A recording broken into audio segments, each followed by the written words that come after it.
بسم اللہ الرحمن الرحیم۔ السلام علیکم جماعت دہم، کیسے ہیں آپ سب؟ امید کرتی ہوں آپ سب خیر و عافیت سے ہوں گے۔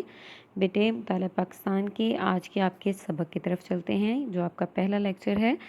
دیکھتے ہیں، پہلا چیپٹر ہے ہمارا تاریخ پاکستان۔ تاریخ پاکستان کے اس چیپٹر میں بیٹا ہم نے باب نمبر 6 میں آج ریڈنگ کرنی ہے۔ چلیں پہلے پیج پہ چلتے ہیں۔ جی، سب سے پہلے بیٹا آپ کے پاس ذوالفقار علی بھٹو کا دور حکومت ہے، جس میں ہم 30 دسمبر 1971 سے 5 جولائی 1977 تک ان کا دور حکومت تھا۔ ذوالفقار علی بھٹو نے حکومت کی اور ذوالفقار علی بھٹو نے 30 دسمبر 1971 کو صدر پاکستان اور چیف مارشل لا ایڈمنسٹریٹر کا عہدہ سنبھالا۔ بھٹو ملک میں پہلے civilian chief martial law administrator تھے۔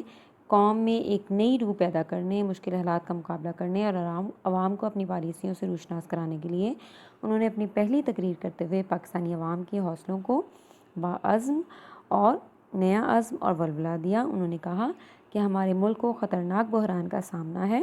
ایسے وقت میں آیا ہوں جب پاکستان کو ایک تاریخ فیصلہ کن موڑ پر پہنچ چکی ہے۔ مجھے نیا اور ترقی پسند پاکستان بنانا ہے، وہ پاکستان جس کا خواب قائد اعظم نے دیکھا تھا۔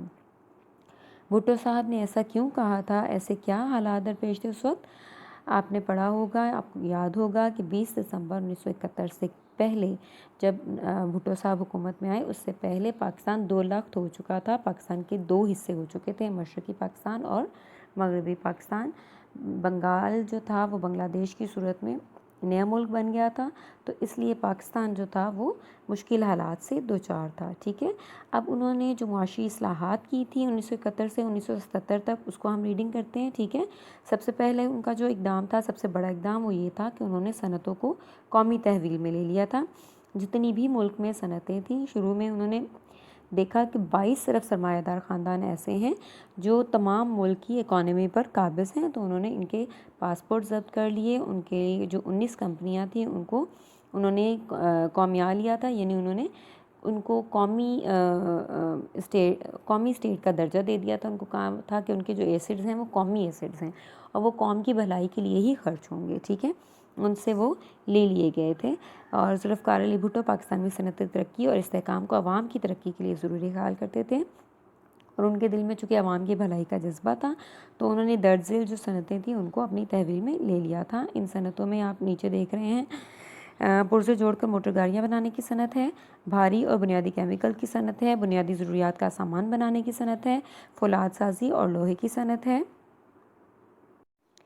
بھاری مشینری کی صنعت، کیمیکلز کی صنعت، سیمنٹ کی صنعت، مفاد عامہ کی سروسز کے تحت آنے والی جو صنعتیں ہیں، ٹریکٹر پلانٹ تیار کرنے کی صنعت، بھاری سامان برائے بجلی کی صنعت، یہ ساری صنعتیں جو تھیں وہ انہوں نے اپنے قومیہ لی تھیں۔ انہوں نے ان کو حکومت کے اس میں شامل کر لیا تھا ایسڈز میں۔ پھر اس کے بعد سیکنڈ انہوں نے جو کام کیا، انہوں نے کہا بینکوں اور بیمہ کمپنیوں کو جو تھا ان کو بھی قومی تحویل میں لے لیا تھا۔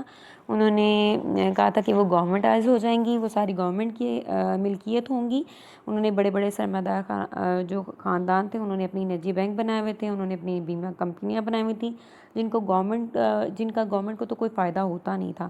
سو انہوں نے یہ کیا کہ وہ ان سے لے لی اور ان کا تمام فائدہ جو تھا وہ پھر گورنمنٹ کو پہنچتا تھا۔ ٹھیک ہے، اور اس کے بعد انہوں نے کیا کیا، بھٹو صاحب نے تمام صنعتوں کو قومی تحویل میں لینے کے بعد بھٹو صاحب نے لیبر اصلاحات دی تھی۔ ٹھیک ہے، لیبر اصلاحات کیا دی تھی کہ انہوں نے جو وہاں پہ کام کرنے والے مزدور تھے ان کو بہت ریلیکس کیا تھا۔ ٹھیک ہے، سب سے پہلے تو انہوں نے کہا تھا کہ جو مزدوروں کے نمائندے ہیں وہ انتظامی معاملات چلانے والی کمیٹی میں شامل ہوں اور ان کی وہاں پہ موجودگی تقریباً 20% ہونی چاہیے۔